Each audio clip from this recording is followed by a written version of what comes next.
Pick a chair. So this is the first panel. That's slightly daunting, isn't it? First panel of the first Slush. Slush Music, that's great. Thank you for having us here. So my name is Pacifico. I'm the new CEO at AIM. So I've been there for a month and have been very interested to take the opportunity to have a quick look at where we've come from over the last decade or so in music, think about where we might end up, and kind of try to understand quite where we are right now. What's immediately ahead of us, and what's happening, what's changed, and what hasn't changed. I think we all know that we've come from an area of uncertainty. You know, we saw the influx of digital players into the music market. We all kind of know that history. And there's a lot of optimism. The market's ticked upwards. We've just seen some upward-looking statistics, probably for the first time in quite some time in most areas in music. So there's a new optimism. But is that optimism well-placed? Is it well-founded? Or are we building castles on sand? I'm very pleased to be here with Paul Brindley from Music Ally and Keith Harris from PPL, also an artist manager, to think about that a little bit and talk it through. Paul, what's your feeling at the moment? Is the current mood of optimism well-placed? Yeah, so good morning, everybody. I think the current mood of optimism is born out of such bloody pessimism that we've suffered for so long now that, you know, thank God, at last we can express some cautious optimism because, as you know, we've just been seeing from David, some of the numbers are actually going up. But they went down to such a degree, obviously, after, you know, the heady days of CD sales. I mean, this was always going to be the case. In the early days, when the internet first hit, we had such amazing forecasts about, you know, the industry was going to explode and we were all going to be so rich. And of course, it was never going to be like that. And the transition towards streaming through the transitory period of downloads, which is now obviously sort of really beginning to go away, is finally happening. But we can't get away from the fact that it is a more difficult environment to monetize. It's not like selling the lovely CD album in a more expensive variety of what came before with records. Streaming is a very different proposition. It's a little bit, I guess, you know, a little bit worrying that it's very homogenic right now. It's all about the $9.99 all-you-can-eat model, and we've got new gatekeepers now in the likes of you know, Spotify, Amazon, Google, Apple, that, you know, could sort of gatekeep the industry in a different way from before. It would be nice to have. There are, you know, obviously other services are available too, but it's harder to win out in the mainstream market, and particularly hard apart from, you know, the likes of Spotify, which has obviously been a fantastic success. It's particularly hard to make music to make money from a standalone music service. But, you know, look, the revenues are coming through. Once you have more people, you know, millions and millions, hundreds of millions of people paying that kind of money per month, well then, you know, there will be more money to go around. I think if it was down to ad funded alone, we would all be in serious trouble. There's a lot of other stuff coming through as well. I think there's lots of interesting technology developments in artificial intelligence, in virtual reality, maybe blockchain, not quite so sure about that one. But yeah, I think, you know, we're at an interesting period that I think, you know, we're beginning to turn digital music into a mainstream consumer proposition, and I think it is going to get much more mainstream. And from here on in, I think cautious growth is probably the watchword. It feels to me, it's felt to me for some time, for the last year or so, that we're probably about halfway through digital disruption in music. We've had a lot of players coming in from the outside, shaking things up, changing things in spite of the music industry, not because of the music industry. And it feels to me like the second half, the more difficult half almost, is the music industry itself changing internally. The underlying structures, the big architecture, the tectonic plates shifting, the sizable technological investment they need to make, the way they need to change the game to respond to digital.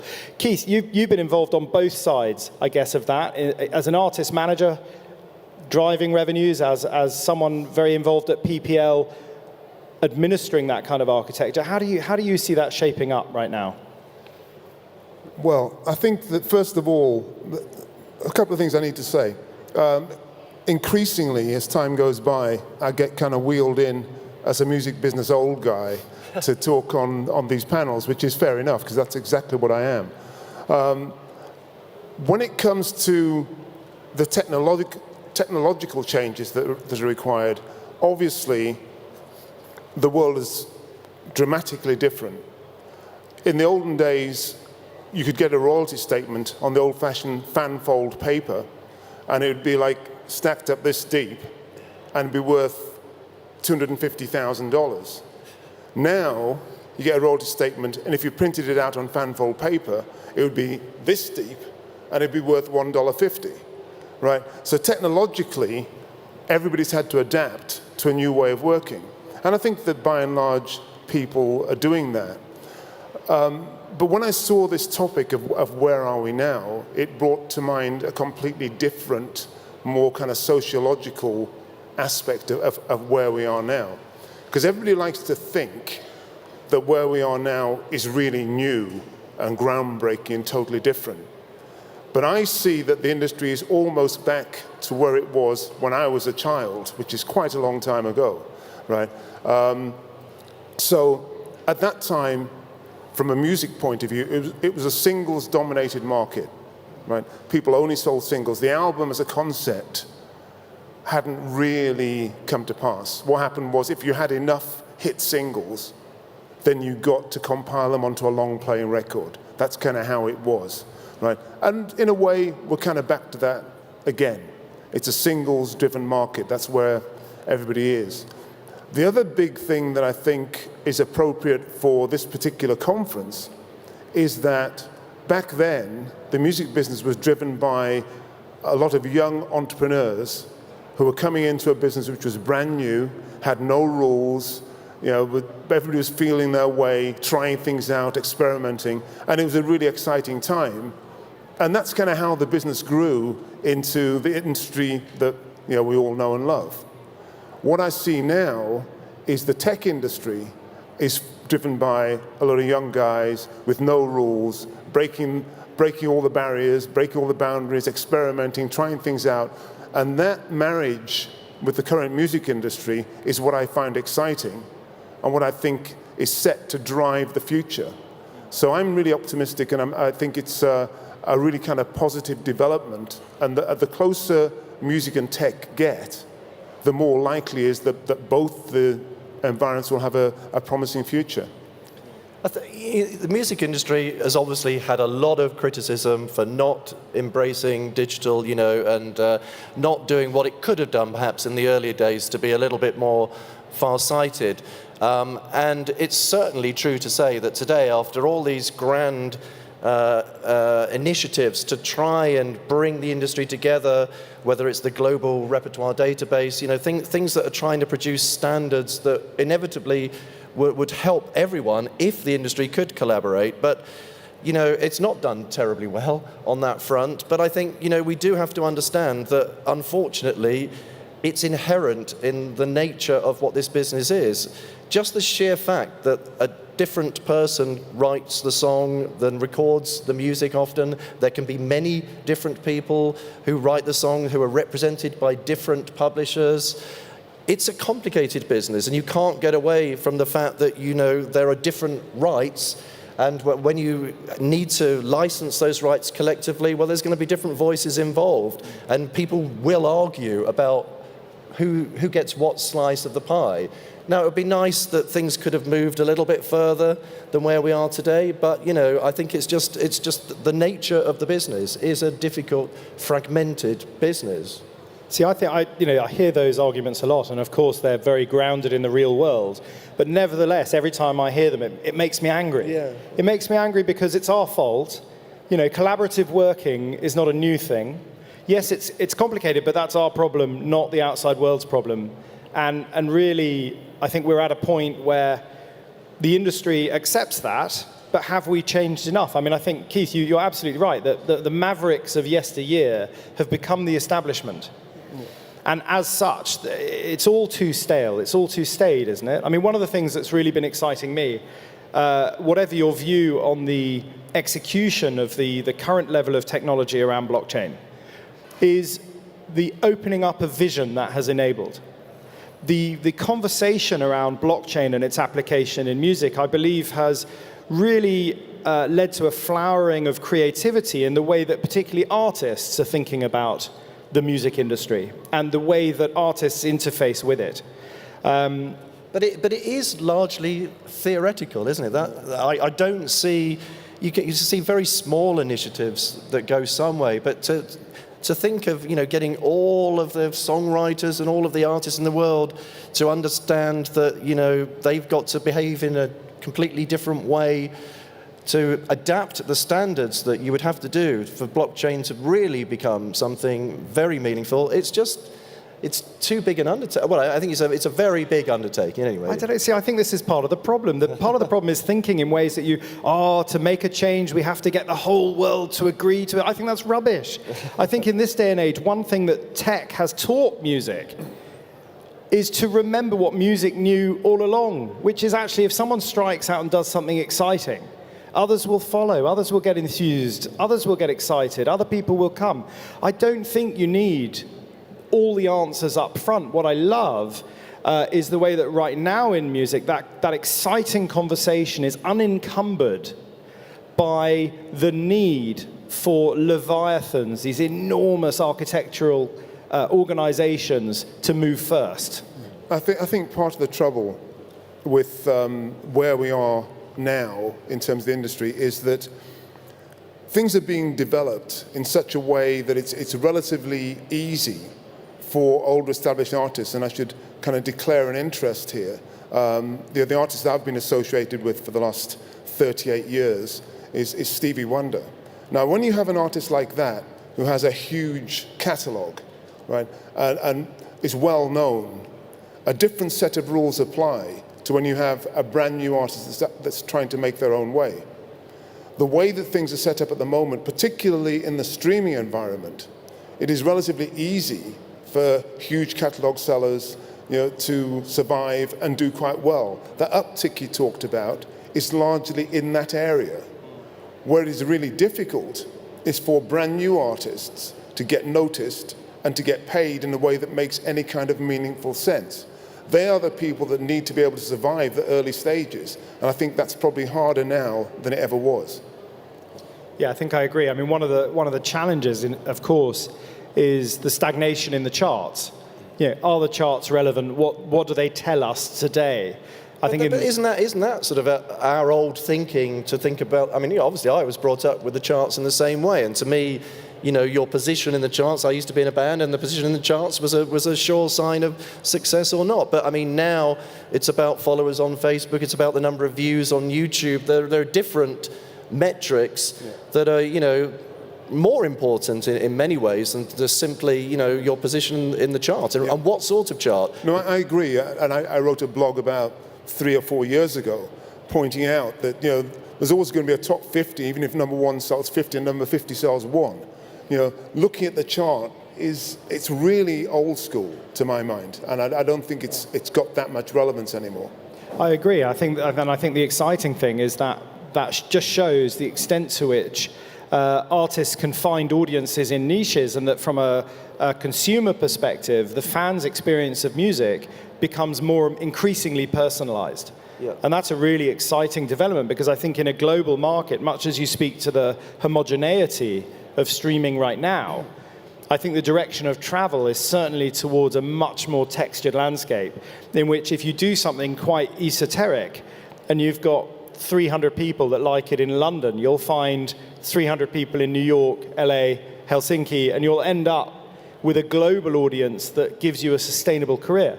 And we see that, there are artists like Amanda Palmer, Zoe Keating, who've shown that those trajectories are possible. The question is, can they become sustainable for the middle of the bell curve of artists? Yeah, I mean, I think, there's been a lot of talk, and again, looking back to the early days, all the talk was of disintermediation, and the labels were going to go away, and we were all going to just, have a direct relationship with the fans. Now, yeah, of course, you can have a direct relationship with the fans, but the need for intermediaries is still there, and I think managers might evolve to become more like labels, but you need the business. You need to have the relationships. The music business is still very much a business that's built upon relationships. Streaming is becoming the dominant form of consumption, but there's still radio. There's still, lots of countries where CD sales still are important. There's a lot else going on, which means, and you need the marketing muscle. And if you want to become a global superstar, you're probably still going to need to go with well, I was going to say a major label, but I don't want to say that in front of you. I mean, that would be a terrible thing to say. I would rather say, if you're growing any business, and let's face it, increasingly, I think where we are now is really, it's become not just acceptable, but desirable many times for artists to self-identify as entrepreneurs in music.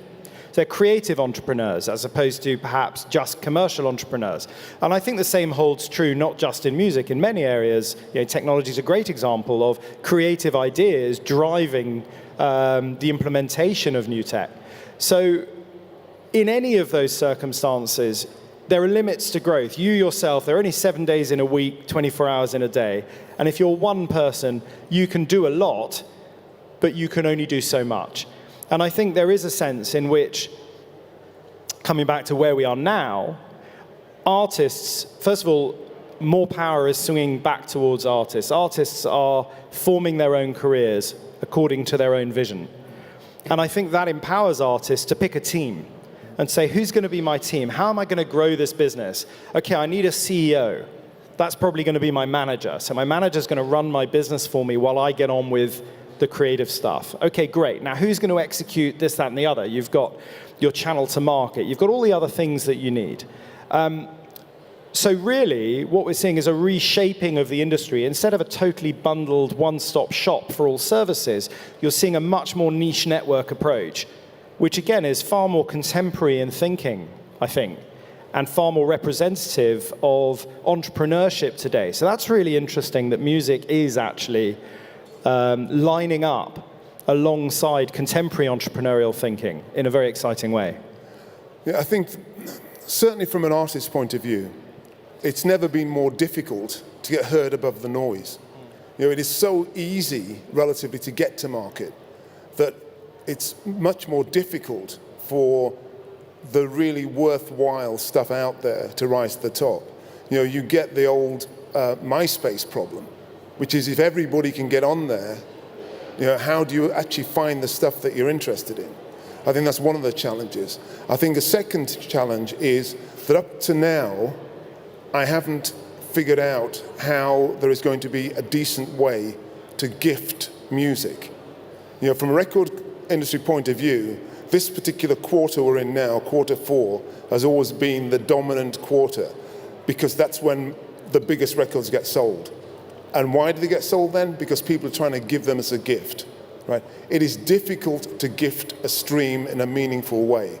And since they started selling iTunes vouchers at petrol stations, giving music usually means I forgot about you until the last minute and I had to go out and buy a voucher because I couldn't think of anything else to get you, right? Well, yeah, I mean, I suppose the equivalent is just simply the sharing of music by sending people links. I know it's not the same as sending someone an actual CD album, but I don't think that can actually exist in quite the same way, really, can it? And unless you're following a particular artist who there's lots of other stuff that they sell that you can then buy as product that you can gift. But well, I think that in a way was what I was going to lead on to, which is the other restriction at the moment is the fact that most people, and I mean this, most people, because if they have taken streaming services and they are paying the equivalent of $9.99 a month, most people are actually spending more on music now than they were before. Yeah. However, there are also a significant number of people who used to spend an awful lot more on music who now can't because they are limited to $9.99 a month on a streaming service to get everything. So we need to actually break down the barriers so that people can actually now spend more if they want to. And I think that's where it taps into the gifting thing. where you can actually now start to personalize your gift when you give music. I think that's one of the big problems. There are some movements in that area. We see the establishment of some interesting startups in the space where, I guess, building on the kind of Patreon idea where you follow an artist, you commit to a particular artist.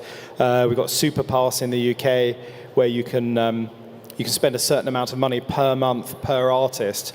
I know Imogen Heap's just gone on that platform, who's speaking here, I think, as well.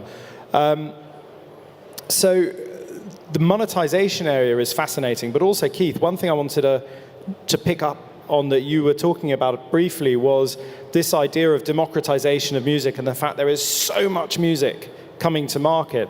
I'm always reminded, anytime I think of funny quotations, and I can't remember who said them, I always ascribe them to Winston Churchill. So I'll say Winston Churchill said, everybody has one book in them. It's such a shame so many feel the need to write it. We've all experienced that artist in an interview who says, no one believed in me. No one believed in me. I tried and tried, no one believed in me. In this day and age, there's no impediment to that artist going and making their music and putting it out there, even if no one in the world believes in them. So the problem we get now maybe is that maybe it's moved too far the other direction, that there are no filters. Yeah. So is one of the challenges that we face right now, the incredible excitement of the democratization of making music, but the incredible difficulty, the MySpace problem, I think you called it, Keith, of finding good stuff. Yeah. Well, the point is that we, and by we I mean humans, not just us here on stage, are the slowest part of the digital chain. So we can only consume things in real time. I was shocked to find 2 years ago that PPL, which is it's one of the collective management organizations in the UK for record companies and performers, I was shocked to realize 2 years ago that PPL was registering 6,500 new recordings every week. Right. Now, it takes a long time to consume those 6,500 new recordings in real time. Does somebody have to listen to them when they register them? I don't think so. Although, I can just see the staff getting out of control. We have a staff of 2,500 just to listen to the tracks as they come out. No, it's a big problem. And for all the fact that everybody's very positive about the removal of gatekeepers and all that kind of stuff, they are actually necessary. I agree. There's a British philosopher who wrote a book about 10 years ago called Alain de Botton. He wrote a thing on choice anxiety. Mm-hmm. And this is the idea that if you go into a supermarket, the supermarket are very deliberately giving you the illusion of choice. They want you to feel like you can choose anything you want, but in fact they're very strategically directing your purchasing decisions. So if you look for a particular class of product, you'll find there's a very limited selection within that class. It's the idea that if you go to a restaurant and you look at a wine list, if there are 30 wines, you freeze. If there are 3 wines, you choose one quite easily. And this idea of choice anxiety, I think we're seeing in consumer behavior on streaming platforms. 30 million tracks. I don't know what to listen to. I know, I'll go to an old favorite. And this is, I think, again, where we see the current model of streaming playing very strongly to catalog. But one of the statistics that I'm very interested in is the fact that if you segment streaming audiences and you look at the $9.99 subscribers as opposed to the freemium users, what you see is that within that segment of $9.99 subscribers, their listening habits skew very heavily to independent music, much more heavily than the global market share of independent music. So do we have do we start to see that real music fans, people that will pay $120 a year for music, are actively seeking creative, dynamic, new and interesting material, and that actually the freemium market, that single-driven market, is being skewed by what might have been the old passive radio listenership? Keith, what do you think? Yeah, well, you see, what happens is that you come to things from a slightly different perspective as you get older. I realize that if somebody gives me 1 million recordings to listen to, I am pretty sure I don't have enough time left to listen to the million recordings. So given that I don't want to waste too much of the time that I've got left, I will tend to gravitate towards things I'm pretty confident that I'm going to like. You know, I think the independent, younger market they tend to, if you like, be prepared to waste a bit more time because they've got more time to waste. That's my take on it.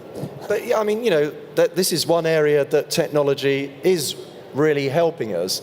And, you know, and the likes of Spotify, I think, you know, are now beginning to do a pretty good job in terms of putting you on to music that you might like because you like something else, the Discover Weekly idea. And, you know, the combination, it's always going to be, isn't it, a combination of the human curation element, but also the artificial intelligence of just analyzing data to minimize the chances of putting something in front of you that you won't like. And it doesn't take, I mean, I was actually sort of thinking back to the early days of some of the interactive radio services when, you know, it took about a couple of hours just to set the bloody thing up to even play you any kind of music, and I had to fill in a spreadsheet of bands I liked and bands I didn't like. You know, now, it's so much simpler. You know, now I can just say to my Amazon Echo, play me an easy listening playlist, and you know, it's going to play me something more or less that I do like. I mean, things have really actually moved on quite a lot in a short period of time. Yeah, they have. But whenever I have this conversation, I'm reminded of somebody who was a friend of mine, a guy called John Walters, and he was the producer of John Peel, who's obviously pretty well known. Man. Yeah. And John Walters used to spend a lot of time at the BBC, because the BBC, although it pretends it didn't now, continually was trying to get rid of John Peel as being a bit of a problem. This guy was just playing kind of what he wanted. And his mantra, whenever he had to go and defend the John Peel show, he used to say, look, our job isn't to give people what they want. Our job is to give people what they didn't know that they wanted, right? And that really, to me, is the secret of curation. It's not just finding out what people like and giving them what they like. It's finding out things that people actually didn't know that they might like, but it's just of a certain quality and a certain standard. And that's the difficulty in the algorithm at the moment. And getting the unexpected, the curveball recommendation that doesn't really quite make sense is obviously, it's a real holy grail. It's a very, very difficult thing to achieve. Yeah. So I'd like to take that idea and move to a slightly different area in the discussion. So we're talking about music discovery. We're talking about very mainstream, broad-based music consumption, which, of course, since really the early days of radio, has been a free-to-the-public, ad-funded business model. And this is something that the industry has struggled with in the transition to digital, as that's cannibalized core music sales, and everything's kind of transitioned to that perhaps slightly more radio-like consumption model. One thing, though, about good old-fashioned radio is that, of course, the performers got paid. Mm-hmm. There were remuneration rights. Apart from in the US. Apart from in the US, let's face it. But in Europe, at least, there were remuneration rights. There was equitable remuneration, which meant the advertising revenue generated by radio sales, or perhaps the license fees in public service broadcasting, came back through collective management societies like PPL, which, Keith, you've been very much at the heart of, and came to performers, both the featured artists that are famous and the session musicians. Keith, how's this going to play out in a digital space? Can musicians get paid in a digital space where we are now? Yeah, of course. I mean, the point is, if they can't get paid, then the music's going to stop, because musicians have to get, proper jobs. Yes, they can get paid. Quite a lot depends on legislation and digital legislation keeping pace with the new environment. There have obviously been advances in the digital rights directives, but at the heart of it is going to be a recognition of the fact that people, particularly at the start of their careers, need to earn enough to survive. I'm not here to argue for the established artists, in spite of the fact that obviously my artist is very established. I think my really greatest fear is that artists starting out right at the beginning of their careers are finding it increasingly difficult to survive until they get to that point where they are established. It has always been like that to a degree, though. And, you know, I mean, I think that what you were talking about of people having to be a little bit more creative and entrepreneurial is actually quite a good thing, because it is kind of forcing people to, you know, if you can stand out and do things in a different way, you are going to get noticed. Well, I know it's tough, but the point is that I have no argument with people getting more creative. What I have an argument with is artists getting more entrepreneurial, because my experience has been that there is a bit of a disconnect with artists with the entrepreneurial side of their business. It actually starts to interfere with their creativity. Artists don't necessarily like the idea of having to argue for money. You know, it's anathema to them, and it's in their psyche. It doesn't really sit very well alongside the creative process. Keith, you're absolutely spot on. And this is where it comes back to team. This is where it comes back to building a very strong team. You know, I know the experience myself, playing a gig and being on stage and thinking, shit, are we going to get paid? And I've got to come off stage and I've got to argue with the promoter straight away.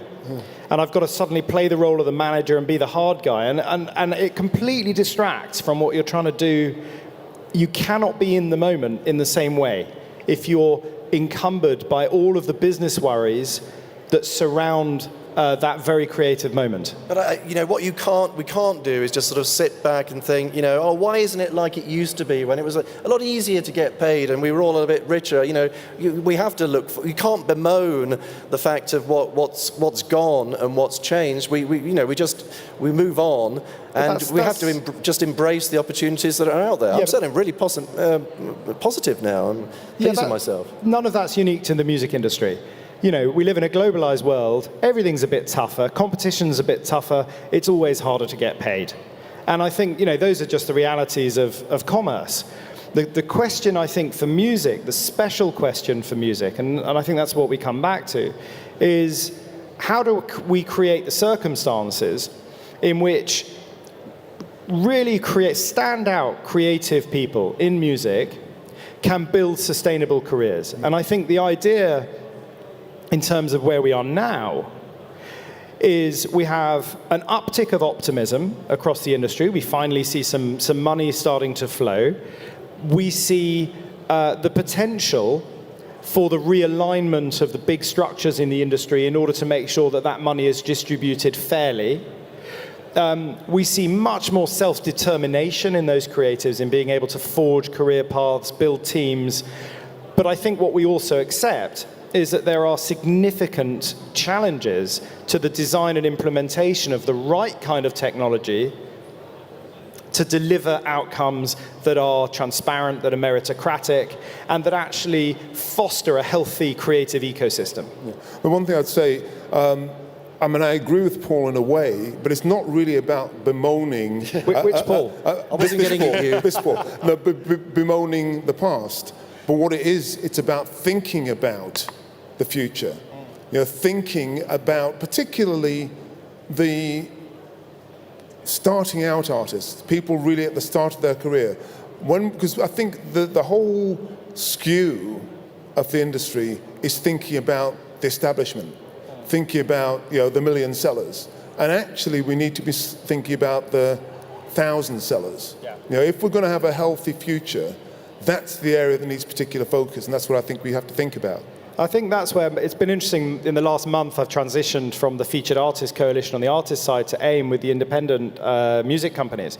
What's been really interesting for me is to see the level of, small companies can move quickly. Bigger companies and organizations, it takes a lot more time. It's been incredible to see the level of innovation in business models, relationships with artists, those interactions, and how that's playing out. So I think where we are, coming back again to the panel title, where we are now, if we want to see what's happening at the coalface, at the cutting edge right now, and what might give an indication of what's happening in the future, I think you're right, Keith, that small businesses and young artists are doing very innovative, exciting things. Right. That's wrapped it up. I think that just about wraps it up. We're running out of time. Thank you very much to Slush Music. Congratulations on your first event.